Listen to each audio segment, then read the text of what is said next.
गंगा को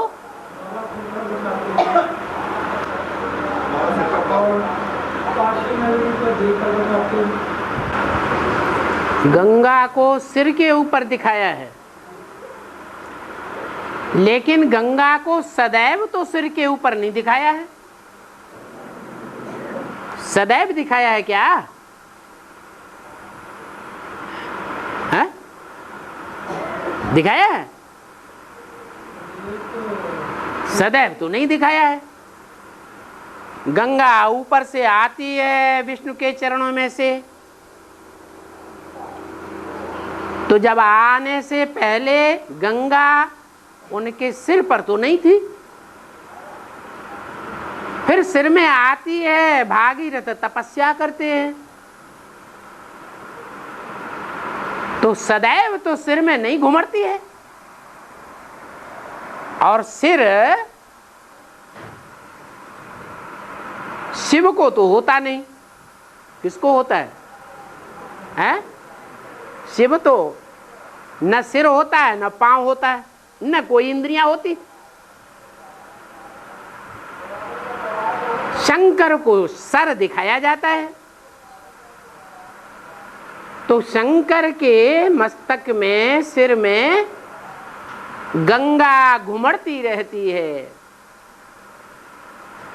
माना मंथन चलता रहता है।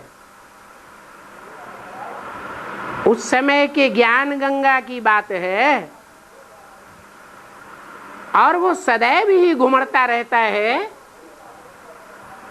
कि शंकर वाली आत्मा संपन्न स्टेज भी धारण करती है। संपन्न स्टेज जब धारण करेगी तो ज्ञान का मनन चिंतन चलता रहेगा, मंथन, या बाप समान भी बनेगा। बाप समान जब बनेगा तो अशोचता भोक्ता होगा या मनन चिंतन मंथन करने वाला होगा?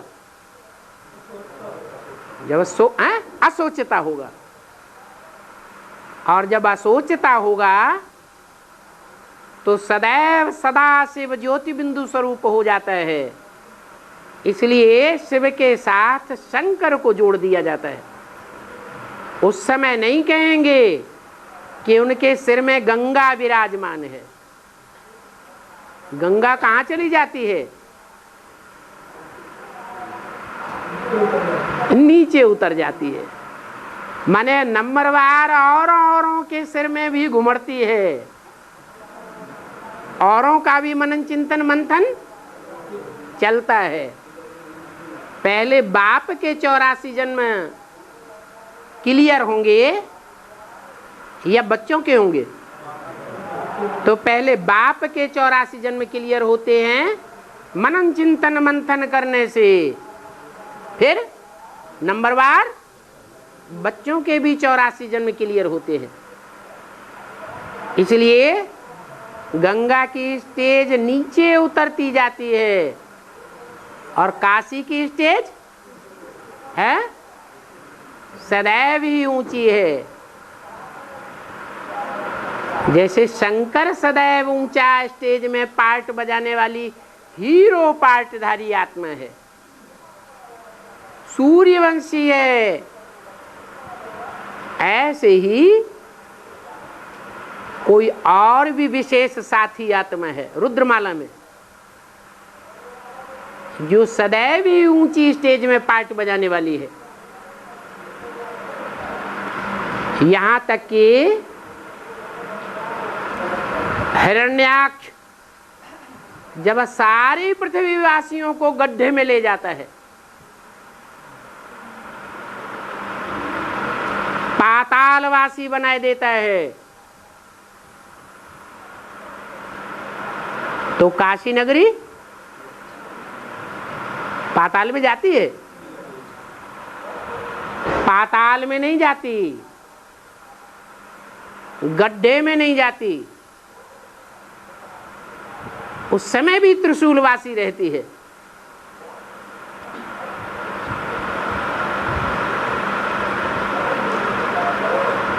आपका प्रश्न समाधान हुआ है? कुछ दूसरा पूछ रहे थे?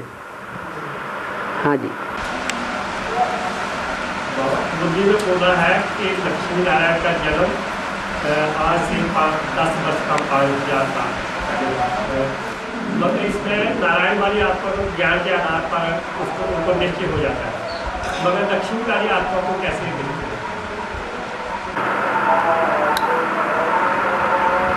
ज्ञान और भक्ति की जोड़ी है कि ज्ञान अकेला है, ज्ञान राम को कहा जाता है तो सीता को भक्ति कहा जाता है। इसलिए संगम युग में ज्ञान की शक्ति काम करती है और अंत तक काम करती है। बीच में विजयी हो न हो, लेकिन अंत में ज्ञान ही विजयी होता है। इसलिए कहा जाता है विजय तुम बच्चों का जन्म सिद्ध अधिकार है। लेकिन तुम सब सीताएं हो। ये किसके मुख से कहा गया? सीताओं के मुख से कहा गया या राम के मुख से कहा गया है? राम के मुख से कहा गया तुम 7 सीताएं हो, माने तुम सब निश्चय अनिश्चय के चक्र में आने वाली हो। एक है राम, बाकी सब है सीताएं। तो जो भी सीताएं हैं वो एक राम की भक्तियां हैं।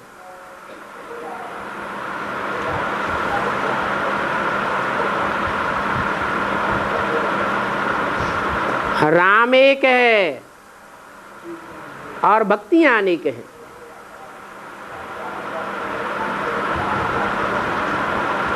एक से ज्ञान आता है और अनेकों से भक्ति आती है। भक्ति है अज्ञान।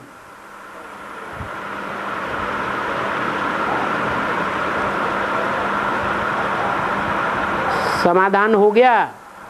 फिर लक्ष्मी वाली आत्मा को 76 में साक्षात्कार, भक्ति माना ही साक्षात्कार। जो ज्ञान से बात बुद्धि में बैठती है और जो भक्ति या स्वप्न के बाद बात बुद्धि में आती है, उसमें ज्यादा स्थायी चीज कौन सी है? ज्ञान के आधार पर, बुद्धि के आधार पर जो बात बुद्धि में बैठेगी वो स्थायी होगी, और स्वप्न आया और गया, साक्षात्कार हुआ और खलास। भक्ति मार्ग में भक्तों को कितने साक्षात्कार हुए? कोई स्वर्ग में चला गया क्या? नहीं। स्वप्न और साक्षात्कार से स्वर्ग स्थापन नहीं हो सकता। ये तो ज्ञान ही है जिसके आधार पर स्वर्ग स्थापन होता है। भक्ति में शक्ति है, लेकिन तब तक शक्ति है जब तक कुछ न कुछ प्योरिटी है।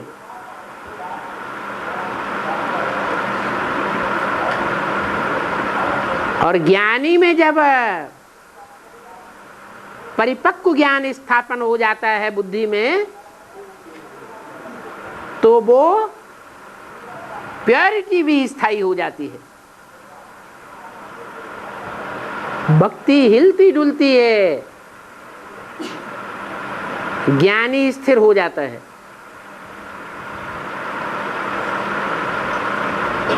इसलिए राम वाली आत्मा को 76 में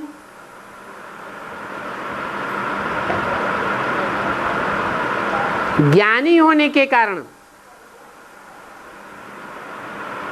जैसे कहा जाता है नारायण ने जन्म ले लिया,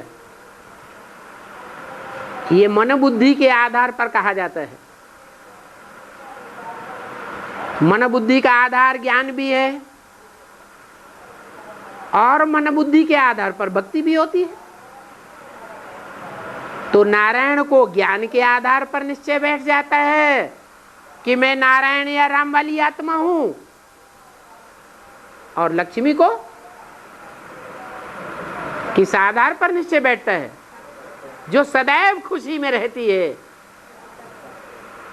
खुशी में रहना माना मौजों की शूटिंग करते रहना, कभी भी दुखी ना होना। जब भी दुख की स्टेज आए तो साक्षात्कार हो जाए। वो दुख स्थायी रह ही नहीं सके। तो ऐसी प्योरिटी की पावर वाली आत्माएं स्वप्न और साक्षात्कार में रहते हुए सुख का आनंद लेती रहती है।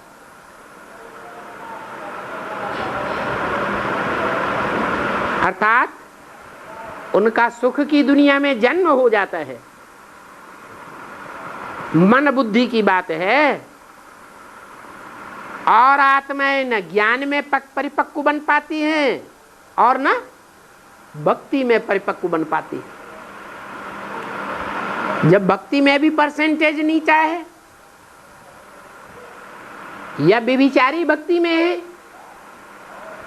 अब व्यभिचारी भक्ति में नहीं होती है, तो उनको साक्षात्कार भी नहीं हो पाता। साक्षात्कार नहीं हो पाता तो दुख में ही अनुभव करती रहती। न परिपक्व स्टेज का ज्ञान है, न परिपक्व स्टेज की भक्ति है, न प्योरिटी है। तो और आत्माओं के लिए नहीं कह सकते कि उनका बेहद का जन्म हुआ, लेकिन लक्ष्मी नारायण के लिए कह सकते हैं कि उनका बेहद का दिव्य जन्म हो गया। उन आत्माओं को पक्का निश्चय बैठ गया कि मैं लक्ष्मी का पार्ट बजाने वाली निकट भविष्य की आत्मा हूं। नारायण को भी पक्का निश्चय बैठ जाता है कि निकट भविष्य में सारे संसार में नारायण के रूप में प्रसिद्ध होने वाली मैं ही एकमात्र आत्मा हूं। उस निश्चय के आधार पर उनका पुरुषार्थ भी तीव्र गति पकड़ लेता है। जैसे कहते भी हैं कि बीए एमए करने के बाद, बड़े बड़े टाइटल लेने के बाद उतनी लायकात नहीं आती है, लेकिन जब कुर्सी मिल जाती है तो कुर्सी उनको लायकात सिखाई देती है। तो ऐसे ही यहां पर भी है। और मेघनाथ का नाम इंद्रजीत कैसे बढ़ा है? मेघनाथ का नाम इंद्रजीत कैसे बढ़ा है? इस समय ज्ञान से क्या तात्पर्य है? कहते हैं कि रावण का बेटा मेघनाथ था। मेघ माने बादल, और बादल जैसे जोर से गर्जना करता है तो कोई तो चौंक जाते हैं, कानों में उंगली रख लेते हैं। तो वो जोर से बादल की तरह नाद करता था, आवाज करता था। वो जोर शोर की आवाज स्थूल आवाज रही होगी या ज्ञान की आवाज रही होगी? है वो ज्ञान से संबंधित आवाज है, संगम युग की ही बात है। जिस जोर की आवाज को सुनकर के जो कच्चे कान वाले हैं वो दहल जाते हैं, इसलिए उसका नाम पड़ा मेघनाद। उसने एक टाइम ऐसा था कि इंद्र को भी जीत लिया,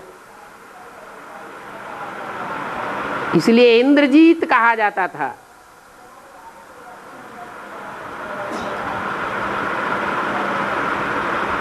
अब स्वर्ग का राजा तो इंद्र कहा जाता है। राजा इंद्र सदैव ही स्वर्ग का राजा है, या जब संपन्न स्टेज बनती है तब स्वर्ग का राजा बनता है?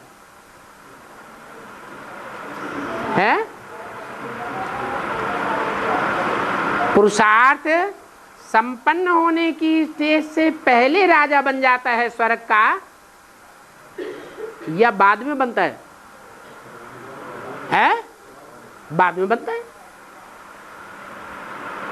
तो जब उसने स्वर्ग के राजाई की कुर्सी प्राप्त नहीं की थी, पुरुषार्थ ही स्टेज में था, तब माया से हारता होगा या जीतता होगा? तब माया से हार भी होती थी।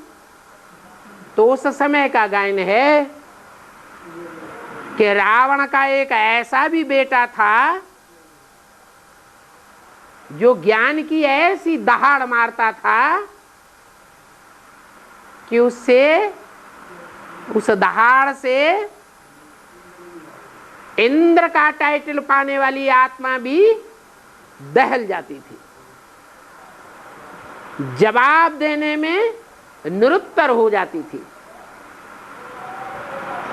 उसका सामना नहीं कर सकती थी। ये सारी बातें यादगार कहाँ की है? संगम युग की यादगार हैं। और लेकिन वो राक्षस कैसे बनाई? इंद्र को जीतने वाला राक्षस क्यों कहा? राजाएं देवताएं भी बनते हैं और राजाएं राक्षस भी बनते हैं, लेकिन राक्षस बड़े होते हैं, संप्रदाय राक्षस संप्रदाय बड़े होते हैं ताकत में, या दैवी संप्रदाय बड़े होते हैं ताकत में? राक्षस संप्रदाय पहले पैदा होते हैं, दिति से पैदा हुए दैत्य राक्षस, दिति बड़ी रानी का नाम और अदिति छोटी रानी का नाम। अदिति से पैदा होते हैं अद्वैत, वो छोटे थे तो बड़े बच्चे में ज्यादा ताकत होती है या छोटे में ज्यादा ताकत होती है? बड़े में ज्यादा ताकत होती। तो राक्षस तो पहले से ही थे। और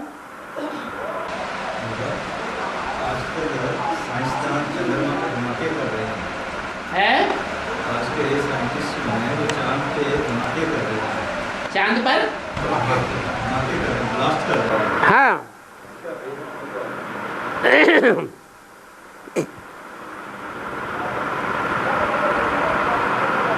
जो बड़े से बड़े बेहद के साइंटिस्ट हैं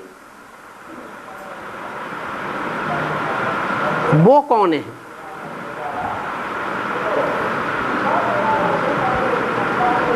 चंद्रमा पर पहले पहले जाकर के जो जानकारियां लाया उसका नाम क्या था? साइंटिस्ट ही था ना। उसका नाम क्या था? Arms strong. स्ट्रांग माने मजबूत, आर्म्स माने भुजाएं। जिसकी भुजाएं बड़ी मजबूत होती हैं, कौन था वो?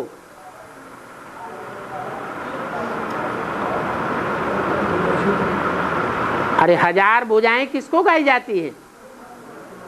ब्रह्मा को। और जिनका नाम ब्रह्मा पड़ता है, क्योंकि ब्रह्मा तो अनेकों के नाम होते हैं, उन ब्रह्मा नामधारियों में बड़े से बड़ा ब्रह्मा कौन है? जो पहले पहले नारायण बनता है प्रजापिता ब्रह्मा। कौन से सन की बात है जब ये बात संसार में प्रसिद्ध हो गई? 69। ब्रह्मा बाबा ने शरीर कब छोड़ा था? 69 में शरीर छोड़ा, और 69 में ही वो बेहद की स्ट्रांग आत्मा, वो बड़े से बड़ा वैज्ञानिक, बड़े से बड़ी हिम्मत करने वाला, उसने बड़ी से बड़ी जानकारियां चंद्रमा की इकट्ठी कर ली। माना चंद्रमा के सबसे नजदीक पहुंचने वाला प्राणी कौन हुआ? आर्मस्ट्रांग। तो उसके बाद और भी तो नंबरवार आत्माएं हैं जो आत्मा की सूक्ष्म स्टेज धारण करके बहुत स्ट्रांग बनती है। अभी पता चला कि आर्मस्ट्रांग तो चंद्रमा तक पहुंच ही नहीं पाया था उस समय।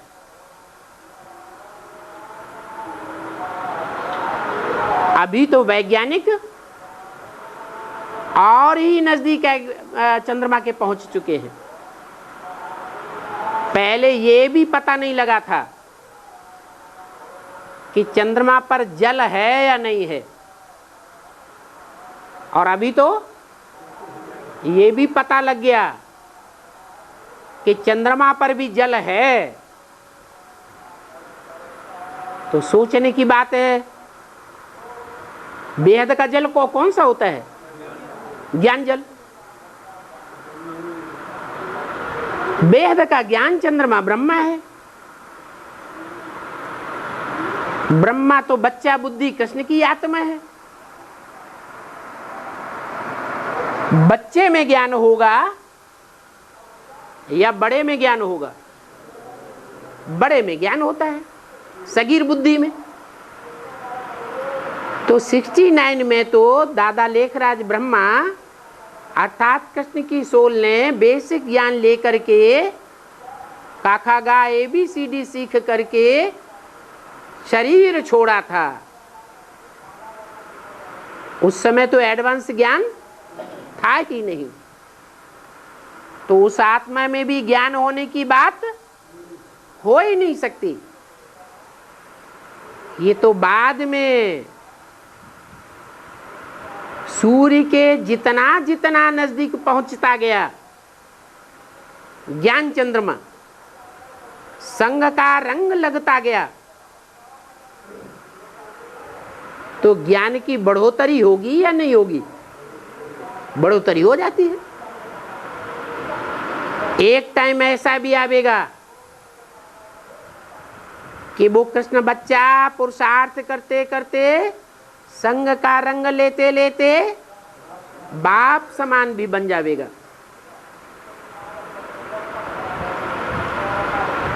तो बेहद की बातें हद की दुनिया में लागू होती है।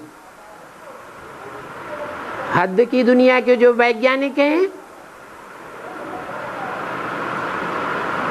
वो सूक्ष्म कणों का अवगाहन करते हैं, न्यूट्रॉन, प्रोटॉन वगैरह वगैरह। लेकिन जो बेहद की दुनिया के वैज्ञानिक हैं, एडवांस पार्टी की रुद्रमाला की आत्माएं, वो ब्रह्मा विष्णु शंकर, ये 3 कण जो सूक्ष्माति सूक्ष्म कण है उनका आलोकन करते हैं। और 3 का परिचय जिन्होंने ले लिया मानो त्रिमूर्ति शिव का परिचय ले लिया। त्रिमूर्ति शिव का पूरा परिचय लेने वाला सारे ब्रह्मांड का परिचय लेने वाला कहा जाता है। एक चंद्रमा की तो बात ही छोड़ो, वो वैज्ञानिक तो मानते हैं कि एक चंद्रमा तो क्या सभी ग्रहों उपग्रहों पर जीव सृष्टि है, लेकिन उनकी मान्यता तो गलत है। शास्त्रों में लिखा हुआ था कि चंद्रमा पर देवात्माएं रहते हैं। वो चंद्रमा वाली आत्मा कामधेनु गऊ में प्रवेश करती है। गऊ के शरीर में भारतवासी 33 करोड़ देवताओं का वास मानते हैं। तो उन वैज्ञानिकों ने भी समझ लिया कि वहां कोई सृष्टि होती होगी। वास्तव में ये सिर्फ शास्त्रों की मान्यता की बातें हैं। जो चैतन्य धरती के सितारे हैं 9 लाख, उन सितारों में जो 9 विशेष आत्माएं नवग्रहों के रूप में पूजी जाती है, वो चैतन्य आत्माएं हैं। और एक एक आत्मा रूपी सितारे में उनकी रचना भरी हुई है। एक एक पूर्वज लाखों और करोड़ों आत्माओं को ज्ञान का जन्म देता है। और वो जन्म लेने वाली आत्माएं उस ग्रह को उपग्रह को जन्म जन्मांतर फॉलो करती है। ये बेहद की सृष्टि है, जिसको ना समझ पाने के कारण उन देह दृष्टि वाले वैज्ञानिकों ने जड़त्वमयी सृष्टि में वो अवधारणाएं बना रखी हैं, जो कि गलत धारणाएं हैं। और ग्लोबल वार्मिंग का जो ग्लोबल वार्मिंग सारी बर्फ जो पिघल रही है, इससे साइंटिस्ट कह रहे हैं कि 2012 में समुद्रों के किनारे रहने वाले सभी शहर डूब जाएंगे। आज भारत में जैसे बॉम्बे कोलकाता मद्रास ये जलमग्न हो गए हैं। और 50 ग्राम भी बर्फ जो है वो हिमालय के किसी पहाड़ के नीचे एक टॉपिक चल रहा है ग्लोबल वार्मिंग का। ग्लोबल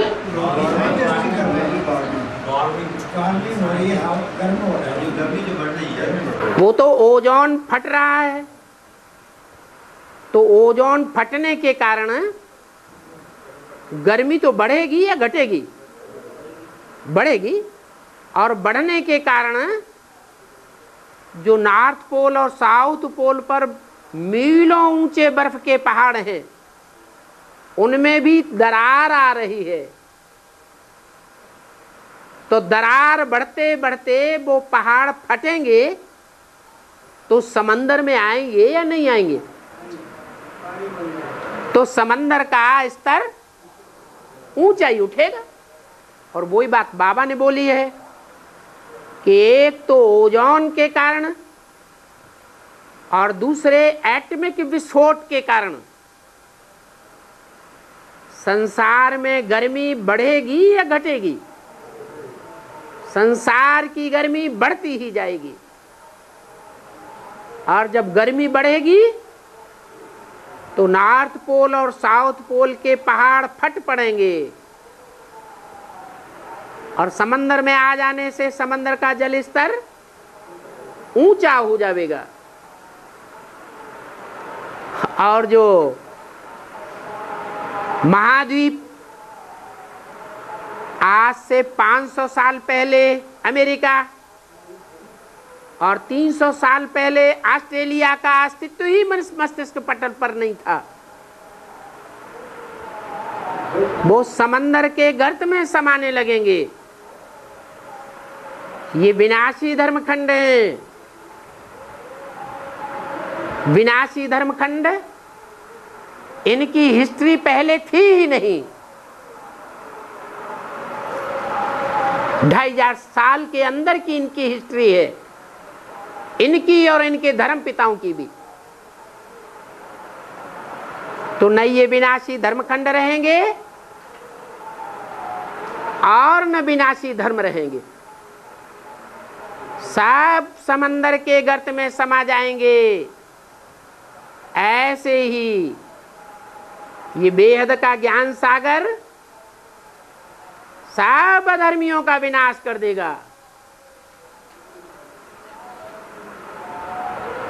एक भारत देश में सद्धर्म की स्थापना रह जाएगी। वो भी जो दक्षिण भारत का विदेश कहा जाता है, वो भी समुद्र तल में समा जाएगा।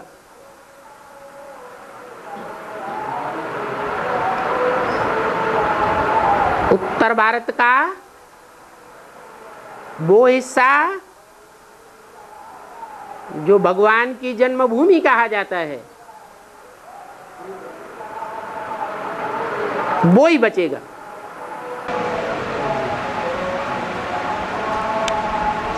इसकी टारगेट डेट दी है साइंटिस्ट लोगों ने 2012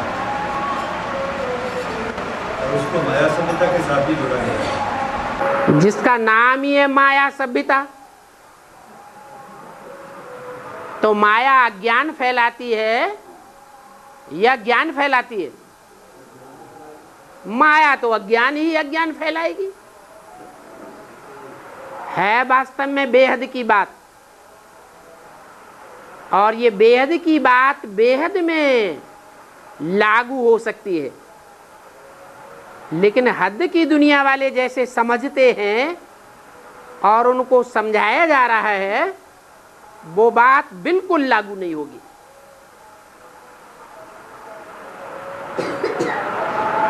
न पृथ्वी की धुरी 2012 में चेंज हो जाएगी।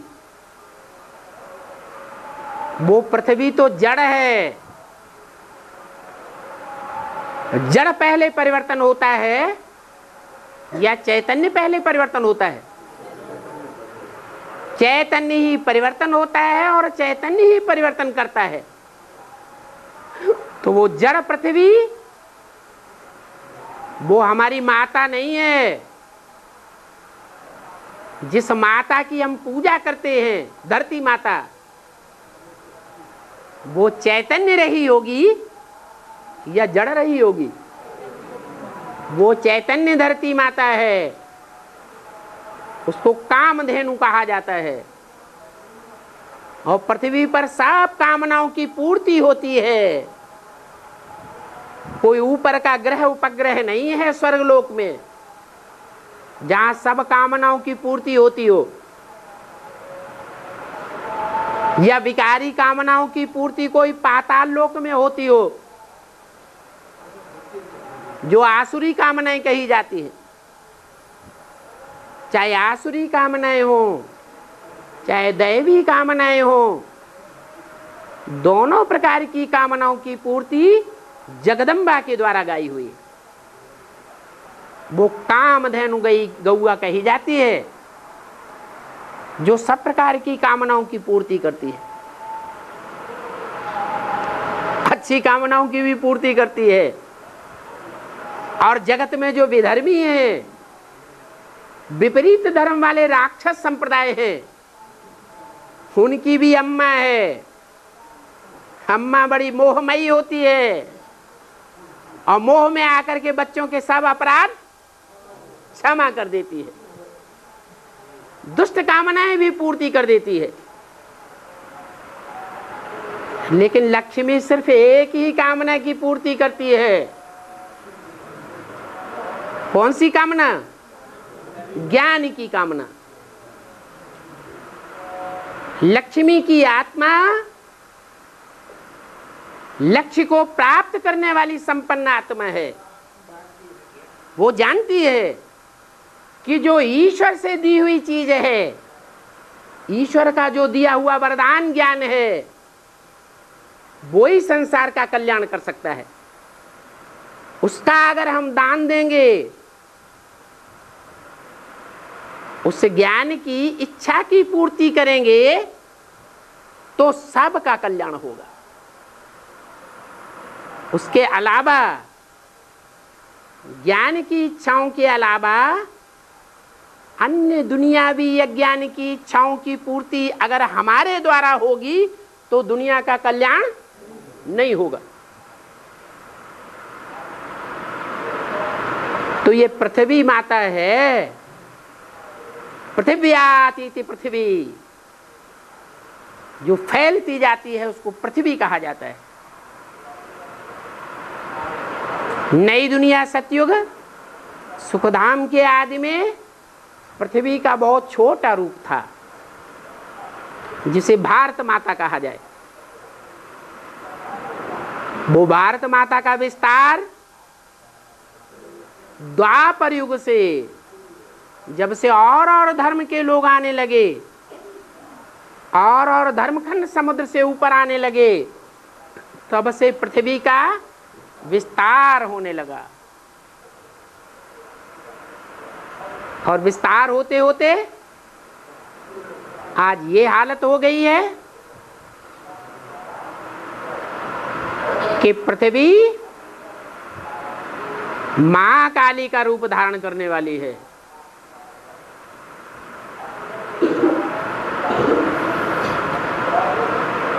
मां काली का रूप धारण करती है तो सब असुरों का संहार कर देती है।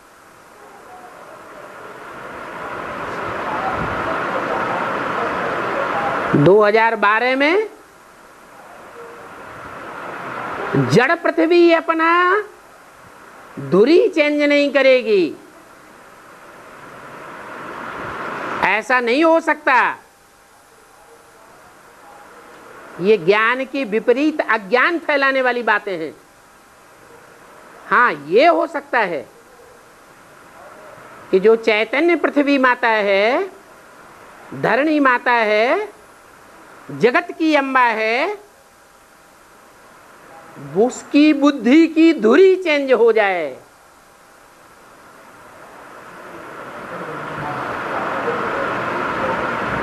और सब कुछ परिवर्तन होने लगे। और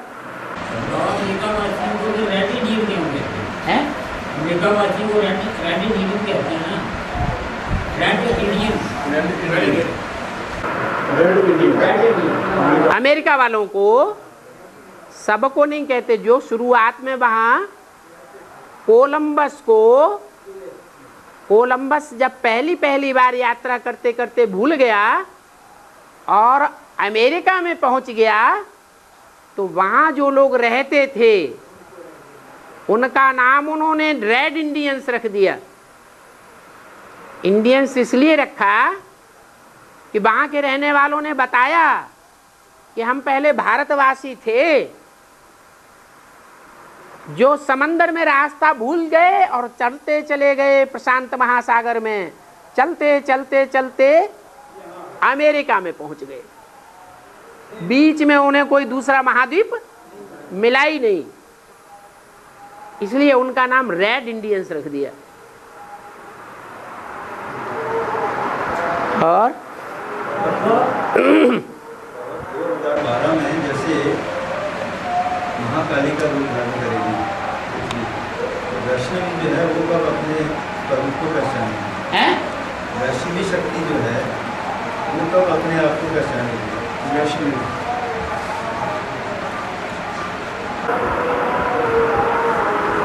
असुर अपने को पहले प्रत्यक्ष करते हैं, या देवताएं पांडव अपने को पहले प्रत्यक्ष करते हैं, या गुप्त रहते हैं अंत तक? है तो वैष्णवी शक्ति पांडवों में से है, कुंती है, या राक्षसी संप्रदाय होगी, है तो बाद में ही प्रत्यक्ष होगी।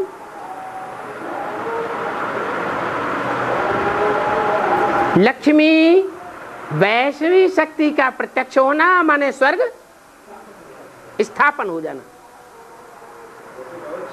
खास करके रुद्रमाला के बीच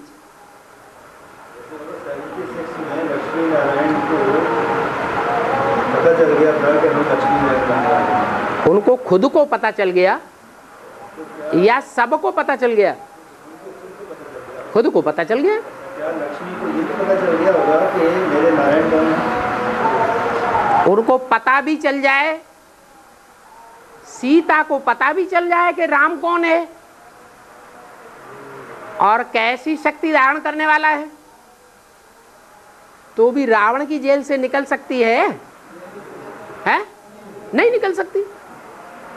पता चल जाने से क्या होता है, जबकि मुरली में वैष्णवी शक्ति लक्ष्मी का पार्ट ही बकरी का साबित कर दिया। त्रिमूर्ति में वास्तव में 3 शेर नहीं है, मुरली में बोला उनमें 1 शेर है, 1 घोड़ा है मन रूपी और 1 बकरी है।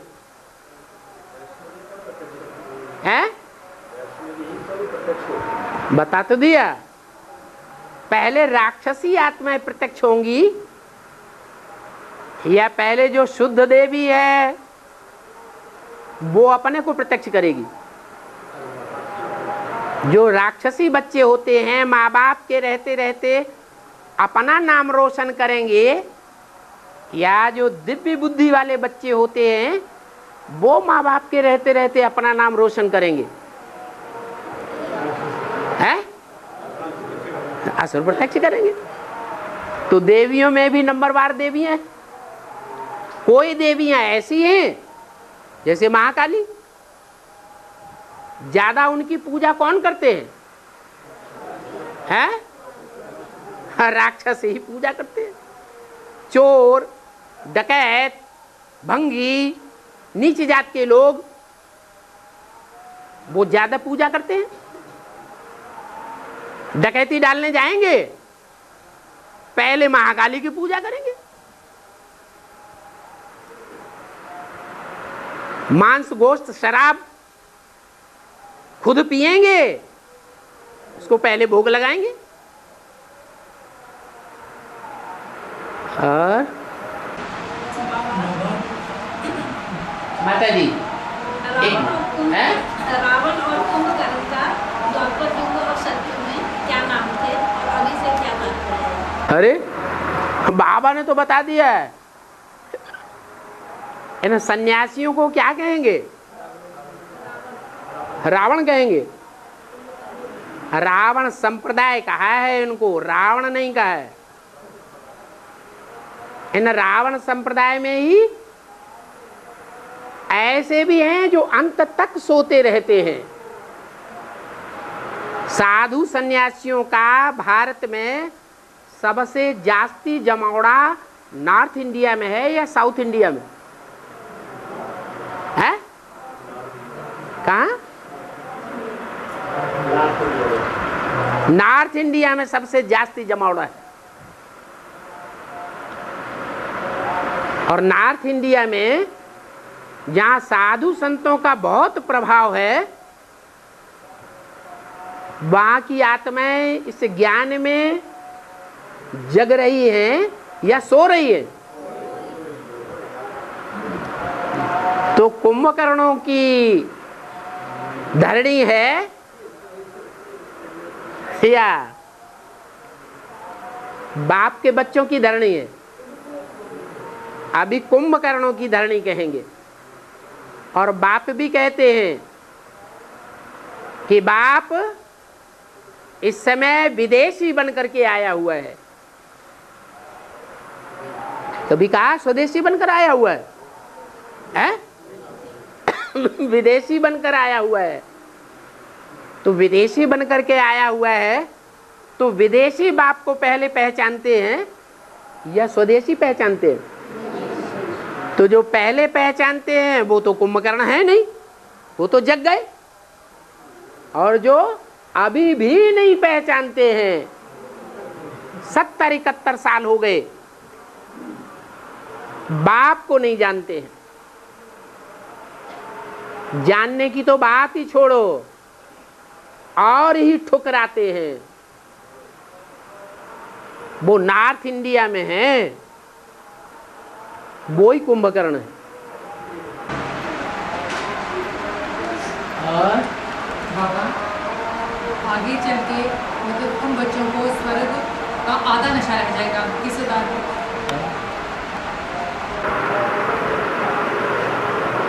क्या बोला?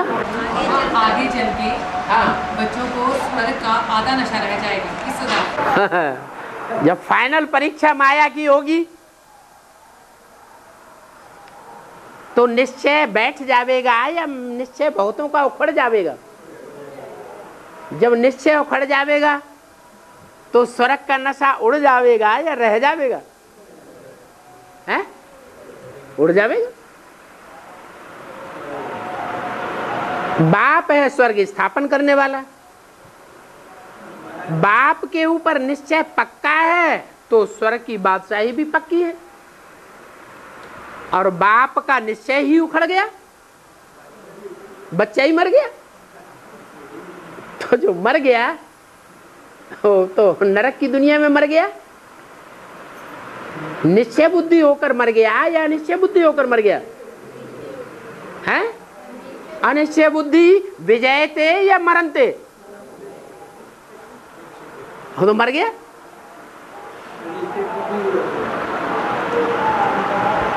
स्वर्ग पर विजय वो ही प्राप्त करेंगे जो निश्चय बुद्धि होंगे। माया ने अभी फाइनल पेपर लिया ही कहाँ है? अभी तो माया रूपी रावण संप्रदाय प्लानिंग बना रहे हैं, बड़े बड़े प्रोग्राम कर रहे हैं, और प्रोग्राम करके जो भी दुनिया के बड़े बड़े सन्यासी हैं उनको अज्ञान की नींद में सुलाए रहे हैं या जगाए रहे हैं? बाप के परिचय से बहुत दूर ले जा रहे हैं। दुनिया के जो बड़े बड़े मिनिस्टर्स हैं, बड़े बड़े शासनाधीश हैं, अधिकारी हैं, बड़े बड़े मल्टी मिलियनायर्स हैं, उनको बड़े बड़े भक्ति के प्रोग्राम करके माया का पंप एंड शो दिखा करके अज्ञान की नींद में सुलाए रहे हैं या जगाए रहे हैं? सुलाए रहे हैं। किस लिए सुलाए रहे हैं? इसलिए सुलाए रहे हैं कि भगवान के जो बच्चे हैं जो कहते हैं हमें बाप मिल गया, उनकी माया परीक्षा लेने वाली है।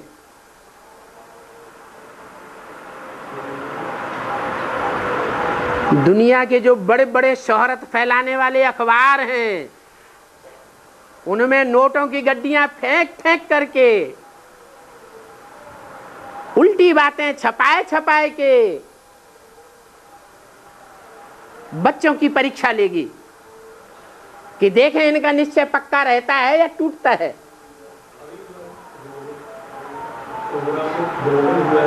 दुनिया के जो बड़े बड़े टीवी चैनल्स हैं उन चैनल्स के द्वारा बाप की और बाप के बच्चों की ग्लानि बरपा करके बच्चों की परीक्षा लेगी कि बच्चों को एक बाप के ऊपर निश्चय बैठता है या उखड़ जाता है।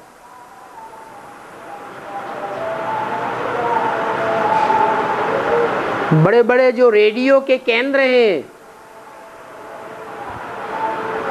उन केंद्रों में अधिकारियों को, जैसे कि टीवी के चैनल्स वालों को, नोटों की गड्डियां फेंक फेंक करके दुष्प्रचार करेंगे।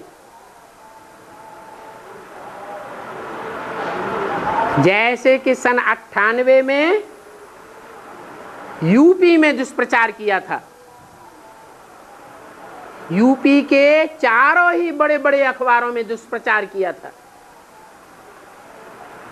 1-2 दिन नहीं, लगातार 2 महीने तक।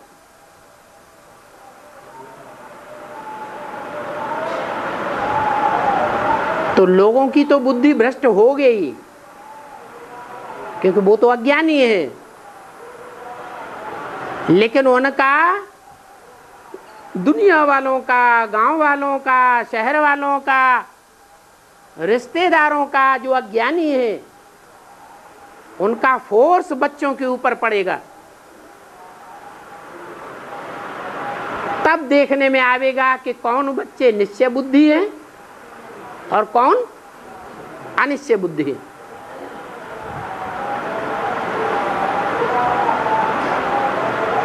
अभी कोई फाइनल पेपर नहीं हुआ है।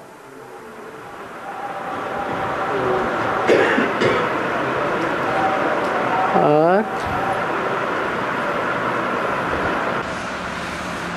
नवग्रह जो है ये अष्टदेव ही नवग्रह में आते हैं। नवग्रह कोई जो 9वां है वो देव नहीं है। महादेव पहला है तो 9वां नंबर डाल दिया। जो 9वां है वो राक्षस है या देवता है? 9वां अष्ट देवों की पूजा होती है या 9 की पूजा होती है? हैं? अष्ट देवों की पूजा होती है। उसमें 9वां नंबर जो है वो राहु राक्षस है। राहु की दशा सबसे खराब होती है। उससे ज्यादा अच्छी दशा तो शनि देव की है। उसको शनि देव कहा जाता है। उसको शनि राक्षस नहीं कहते हैं। भले उसकी भाषा, उसका बोल राक्षसों जैसा है, फिर भी शनि देव कहा जाता है। वो अष्ट देवों में हो सकता है, लेकिन 9वां ग्रह है, लेकिन देव नहीं है। और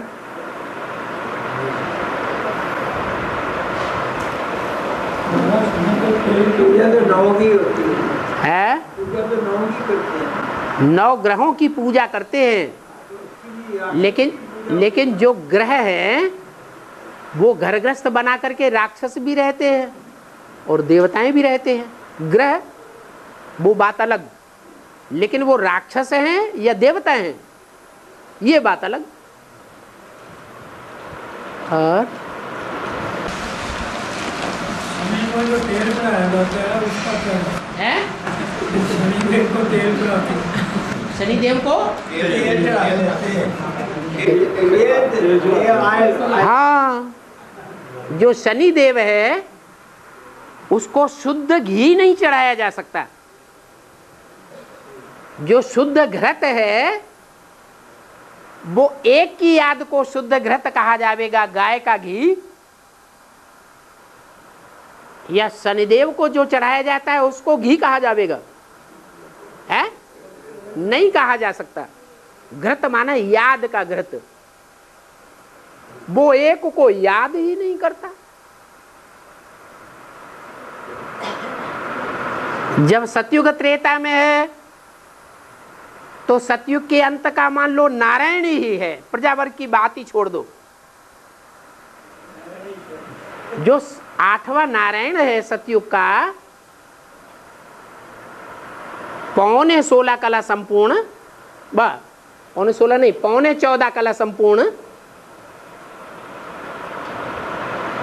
नहीं, 14.25 कला संपूर्ण। तो वो 14.25 कला संपूर्ण नारायण अपने से पूर्व में पैदा हुए नारायणों को श्रेष्ठ मानेगा या नहीं मानेगा? मानेगा।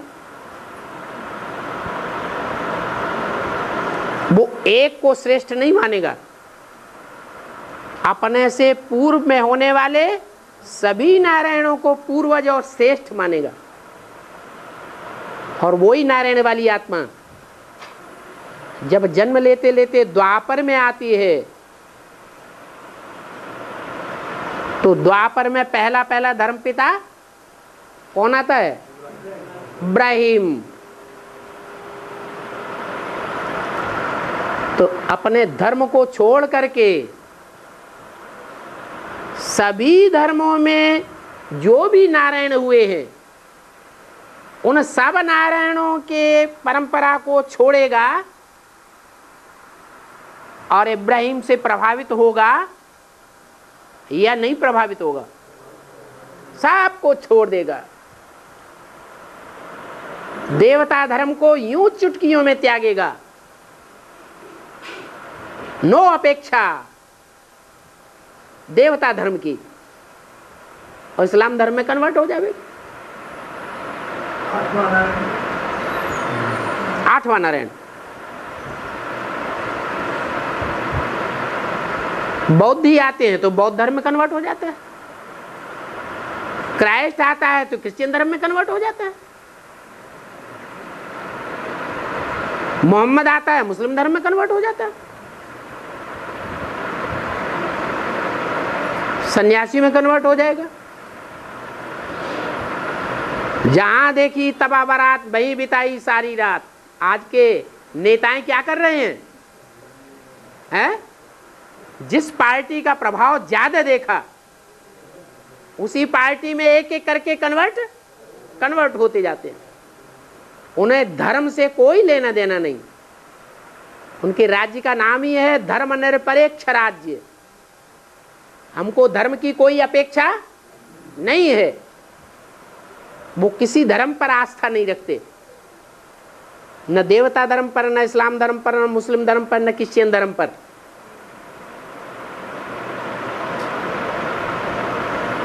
ऐसे हैं ये आर्य समाजी,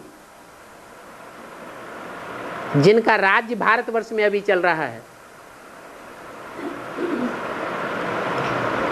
हर धर्म से कन्वर्ट होते हुए आए हैं, सार धर्म को इन्होंने ठोकर मारी है। किसी धर्म की इनको अपेक्षा नहीं है।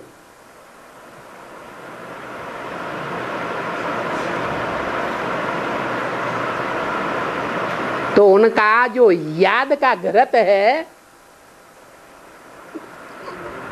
वो घी कहा जाए कि तेल कहा जाए, है? उसमें अंश मात्र भी घृत का नाम निशान है या नहीं है? है ही नहीं।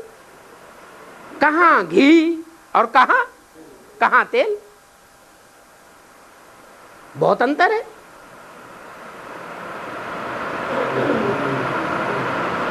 तो शनिदेव को तेल चढ़ाया जाता है, उन्हें तेल ही अच्छा लगता है। घृत उनको पसंद नहीं है।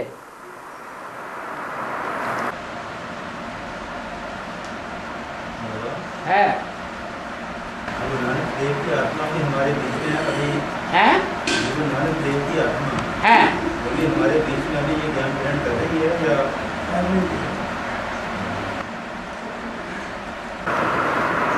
गुरु नानक देव को कौन सा पांडव की लिस्ट में डालेंगे? है? क्यों? जिन्होंने सदैव देवताओं का साथ दिया है, कभी भी और धर्म वालों का साथ नहीं दिया है। वो है तो सबसे लास्ट वाला पांडव, सबसे छोटा, कलयुग के अंत में, जिसको राज्य मिलता है। क्योंकि छोटे भाई को अंत में राज्य मिलता है या पहले या मध्य में? अंत में मिलता है। लेकिन वो ऐसा है, काम के आधार पर जो नाम पड़ता है कि सच्चाई को मानने से ना नहीं कह सकता,